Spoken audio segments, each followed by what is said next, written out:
कामं बघून समृद्ध पंचायत राजमध्ये पण चांगलं काम केलंय, शाळेचं अंगणवाडीची पण खूप चांगली कामं आहेत.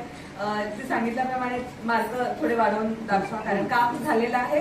फक्त आपल्याला त्याचे फोटोज आणि डॉक्युमेंट्स दाखवून मार्क वाढवून दाखवायचे. आणि छान गाव आहे, छोटंसं गाव आहे. असंच सगळ्यांनी चांगलं काम करा आणि वेगवेगळ्या अभियानामध्ये चांगले गुण मिळवून चांगले पुरस्कार मिळवायचा प्रयत्न करूया आपण. थँक्यू.